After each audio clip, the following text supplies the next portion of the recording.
News bulletin में आपका स्वागत है। आइए जानते हैं बिहार की 30 फटाफट बड़ी खबरों को। छपरा में ठंड से बचने के लिए एक कमरे में अंगीठी जलाकर सो रहे नानी और 4 बच्चों की दम घुटने से ही मौत हो गई। ये बच्चे अपने छुट्टियों में ननिहाल आए हुए थे। मासूमों का कफन उठाकर उनके पिता, जो एक पीसीएस अधिकारी हैं, फफक कर रो पड़े।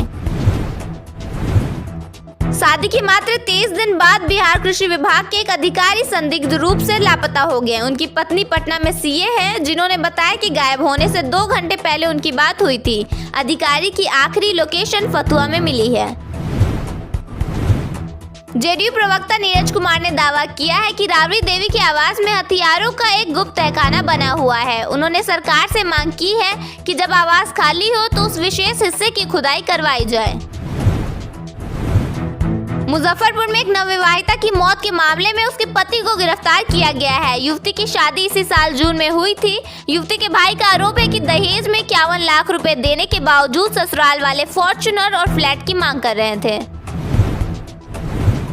बिहार चुनाव में हार का सामना करने वाले कांग्रेस के कई नेता अब हाई कोर्ट पहुंच गए हैं। उन्होंने इलेक्शन कमीशन के खिलाफ शिकायत दर्ज कराई है कि चुनाव के दौरान सरकार को निर्वाचन आयोग द्वारा गैर कानूनी रूप से मदद पहुंचाई गई है।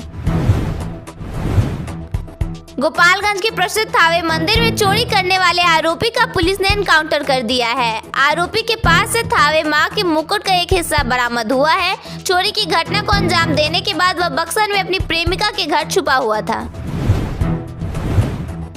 भागलपुर में एक युवक की निर्मम हत्या कर उसके शव के 3 टुकड़े कर दिए गए। हत्यारों ने युवक का सिर और पैर गंगा नदी में बहा दिया, जबकि जैकेट में बंधा हुआ धर पुलिस ने बरामद कर लिया है। बताया जा रहा है कि 3 दोस्तों ने पैसों के विवाद में इस घटना को अंजाम दिया है।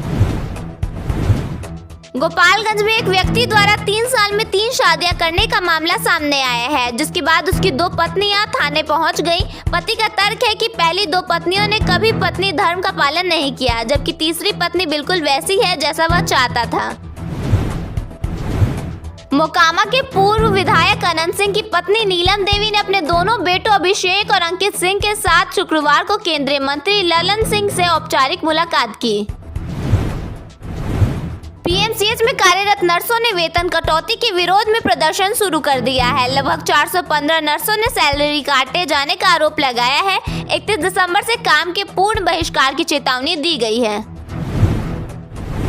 बिहार के प्रतिभावान खिलाड़ियों के लिए प्रेरणा स्कॉलरशिप योजना शुरू की गई है, जिसके तहत उन्हें 3 लाख रुपए तक की मदद मिलेगी। खेल मंत्री श्रेयसी सिंह जनवरी में इसका लिस्ट जारी करेंगी और चयनित खिलाड़ियों को सर्टिफिकेट दिए जाएंगे।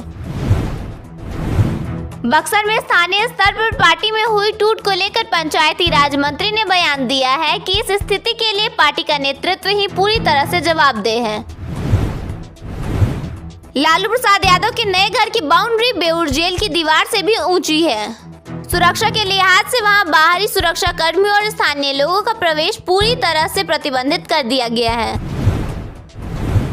बिहार राजस्व सेवा संघ ने राज्य के डिप्टी सीएम के व्यवहार के खिलाफ मोर्चा खोलते हुए मुख्यमंत्री को पत्र लिखा है। संघ का कहना है कि डिप्टी सीएम द्वारा खरे खरे सस्पेंड कर देंगे जैसी भाषा का इस्तेमाल करना अपमानजनक है और यह बर्दाश्त नहीं किया जाएगा।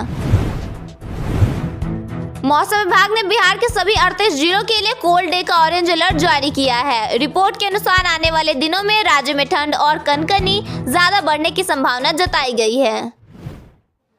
बिहार में महिलाओं की सुरक्षित और सुविधाजनक यात्रा को लेकर परिवहन विभाग ने एक और बड़ा कदम उठाया है। 1 जनवरी से नालंदा जिले में 2 नई पिंक बस सेवाओं की शुरुआत होने जा रही है। इस सेवा का शुभारंभ मंत्री श्रवण कुमार करेंगे। पहले चरण में सफल संचालन के बाद अब दूसरे चरण की तैयारी तेज कर दी गई है, जिसमें 110 से अधिक पिंक बसें विभिन्न जिलों में उतारी जाएंगी। इसके साथ ही पटना समेत अन्य जिलों में महिला ड्राइवरों की नियुक्ति प्रक्रिया भी शुरू हो चुकी है। नए साल के जश्न से पहले पटना में खाने पीने की गुणवत्ता को लेकर प्रशासन सख्त हो गया है। खाद्य उपभोक्ता एवं संरक्षण विभाग ने शुक्रवार को बोरिंग कैनाल रोड और बोरिंग रोड पर जांच अभियान चलाया, जिसमें आधा दर्जन से अधिक नामी होटलों और रेस्टोरेंट्स की रसोई व स्टोरेज की जांच की गई। इस दौरान एक्सपायर्ड कोल्ड ड्रिंक्स और 2 दिन पहले पकाया गया मीट बरामद हुआ। इसके साथ ही फूड आइटम्स के नमूने भी लैब टेस्ट के लिए भेजे गए हैं। बिहार में शहरी आधारभूत ढांचे को मजबूत करने की दिशा में एक अहम कदम उठाया जा रहा है। मुख्यमंत्री के साथ निश्चय कार्यक्रम के तहत पूरे प्रदेश में 41 आधुनिक सौदागृहों के निर्माण की योजना पर तेजी से काम चल रहा है। कुल 241.71 करोड़ रुपए की लागत से तैयार की जा रही इस योजना का उद्देश्य अंतिम संस्कार की प्रक्रिया को सम्मानजनक, सुव्यवस्थित और पर्यावरण के अनुकूल बनाना है। बिहार सरकार सब्जी उत्पादन बढ़ाने और किसानों की आय सुनिश्चित करने के लिए नई नीतियां बना रही है। इसमें आधुनिक तकनीक अपनाने पर सब्सिडी, जैविक खेती को प्रोत्साहन, प्रोसेसिंग यूनिट्स और सब्जी मार्ट जैसी सुविधाएं शामिल हैं। 235 करोड़ रुपए की लागत से मेगा फूड पार्क और अन्य इकाइयां स्थापित होंगी। वेज फेड के माध्यम से किसानों को आत्मनिर्भर बनाया जाएगा। बिहार कृषि विश्वविद्यालय सबौर मखाना की विशिष्ट किस्म सबौर मखाना को 9 गैर पारंपरिक राज्यों में विस्तारित करेगा। इसका उद्देश्य किसानों की आय बढ़ाना और पोषण सुरक्षा सुनिश्चित करना है।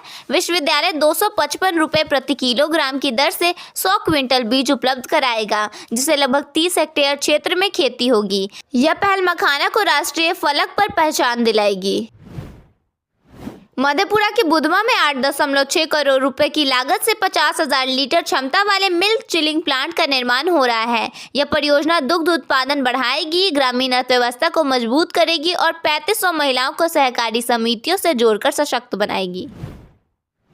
अररिया जिले के सिकटी और कुर्साकांटा प्रखंडों में मुख्यमंत्री कन्या विवाह मंडप योजना के तहत गांवों में आधुनिक विवाह भवन बनेंगे। कुल 27 पंचायतों में से 2 में जमीन चिन्हित हो चुकी है, बाकी में तलाश जारी है। प्रत्येक भवन पर 50 लाख रुपए खर्च होंगे, जिससे गरीब परिवारों की बेटियों की शादी में सुविधा मिलेगी। यह योजना बारात ठहरने और विवाह समारोह की परेशानियों को दूर करेगी। राज्य में फल सब्जियों के भंडारण, पैकेजिंग और संरक्षण की समस्या के समाधान के लिए बिहार सरकार ने पहल की है। पटना के बिहटा और मुसल्लापुर हाट में अत्याधुनिक कोल्ड चेन यार्ड बनाए जाएंगे, जिससे उपज की बर्बादी रुकेगी और निर्यात का रास्ता खुलेगा। इससे किसानों को सीधा लाभ मिलेगा। पटना समेत पूरे बिहार में ठंड ने लोगों की मुश्किलें और बढ़ा दी है। बर्फीली पछुआ हवा के चलते कनकनी अपने चरम पर पहुंच गई है। मौसम वैज्ञानिकों ने चेतावनी दी है कि आने वाले दिनों में ठंड से राहत मिलने की संभावना नहीं है। अगले 4 से 5 दिनों तक राज्य के कई हिस्सों में न्यूनतम तापमान 2 से 3 डिग्री सेल्सियस तक और गिर सकता है।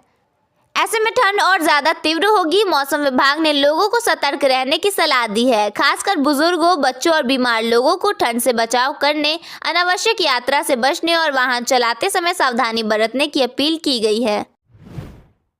राजधानी पटना के संजय गांधी जैविक उद्यान में आने वाले पर्यटकों के लिए एक बड़ी खुशखबरी सामने आई है। सालों का इंतजार अब खत्म होने वाला है, क्योंकि चिड़ियाघर की मशहूर टॉय ट्रेन एक बार फिर पटरियों पर दौड़ने को तैयार है। इसके लिए 5,81,73,738 रुपए की योजना को मंजूरी दे दी गई है। पटना में जमीन और फ्लैट की खरीद बिक्री की रफ्तार धीमी पड़ गई है। पिछले साल की तुलना में इस साल दिसंबर तक रजिस्ट्री कम हुई, जिससे निबंधन विभाग को करोड़ों रुपए के राजस्व का नुकसान हुआ है।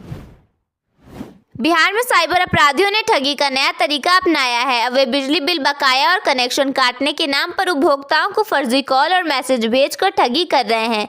इन मामलों के बढ़ते ही ऊर्जा विभाग और Bihar state power holding company limited ने उपभोक्ताओं को सतर्क रहने की सख्त अपील की है। विभाग का कहना है कि NBPDCL या SBPDCL के नाम से आने वाले हर मैसेज पर आंख मूंद कर भरोसा न करें।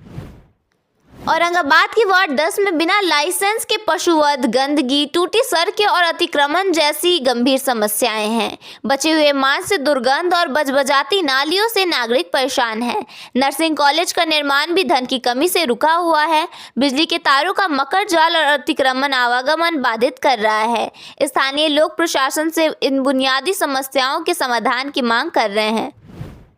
बिहार के रोहतास जिले में सासाराम में स्थित ऐतिहासिक रोहतास किला तक जाने के लिए बन रहा रोपवे ट्रायल के दौरान अचानक धराशायी हो गई। 13 करोड़ 65 लाख रुपए की लागत से तैयार की जा रही यह महत्वाकांक्षी परियोजना नए साल पर मुख्यमंत्री नीतीश कुमार द्वारा उद्घाटन की तैयारी में थी, लेकिन उद्घाटन से पहले हुए ट्रायल ने ही इस परियोजना की पोल खोल दी। खंभे उखड़ गए, केबिन टूटकर नीचे गिर पड़ा और देखते ही देखते विकास का सपना भ्रष्टाचार के आरोपों के नीचे दब गया। बिहार के छपरा में ठंड से बचने का इंतजाम एक परिवार के लिए जानलेवा साबित हो गया। शुक्रवार देर रात घर के एक कमरे में अंगीठी जलाकर सोए एक परिवार के 3 मासूम बच्चों और उनकी नानी की मौत हो गई, जबकि 3 अन्य की हालत गंभीर है।